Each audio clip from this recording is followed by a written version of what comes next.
कंगरखेड़ा के अंतर्गत 22-23 जनवरी की देर रात्रि को 3 अज्ञात बदमाशों के द्वारा एक सेंट्रो गाड़ी को एचआर मंडप के सामने से लूट लिया गया था, जिसमें कि वादी के द्वारा तत्काल ही पुलिस को सूचित किया गया और ये बताया गया कि उसकी गाड़ी में जीपीएस लगा हुआ है, जिसके आधार पर पुलिस की टीम के द्वारा उस गाड़ी का पीछा किया गया और पीछा करने के दौरान जब बदमाश घिर गए तो पुलिस से बचने के लिए उनके द्वारा पुलिस की टीम के ऊपर अंधाधुंध फायरिंग की गई और एक बदमाश जो पुलिस की पकड़ में आ गया था उसको छुड़ाने हेतु इनके द्वारा जो हमारे सब इंस्पेक्टर हैं मुनीश कुमार, इनके ऊपर फायर किया गया, जो इनके सीने में गोली लगी थी और जो हमारे सब इंस्पेक्टर जो घायल बेहद गंभीर रूप से घायल हो गए थे उनको नज़दीकी अस्पताल में भर्ती कराया गया, जहाँ से उनको उपचार हेतु हायर सेंटर रेफर किया गया, जहां उनकी सर्जरी के बाद उनकी जान बच पाई थी। इस पूरे प्रकरण में पुलिस द्वारा हत्या का प्रयास और लूट का मुकदमा 3 अज्ञात बदमाशों के ऊपर पंजीकृत किया गया था। पुलिस की टीमों को जो लगाया गया था उनके द्वारा अथक परिश्रम करके इन तीनों ही बदमाशों को सीसीटीवी के आधार पर इनकी पहचान की गई थी, जिसमें कि 2 की पहचान पुख्ता हो गई थी, जिसमें कि विनय वर्मा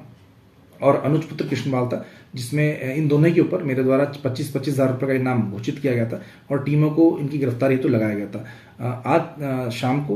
विनय वर्मा और नरेश सागर ये दोनों यहाँ से आगरा भागने की फिराक में थे, जहाँ इन दोनों ही को पुलिस द्वारा गिरफ्तार करके थाने लाया गया और इसमें पूछताछ के दौरान ये पता चला कि विनय वर्मा के द्वारा उस दिन अपने सेमी ऑटोमेटिक 32 बोर के वेपन से जो अवैध असला था उसके पुलिस की टीम के ऊपर इसने जान से मारने की नीयत से फायर किए थे।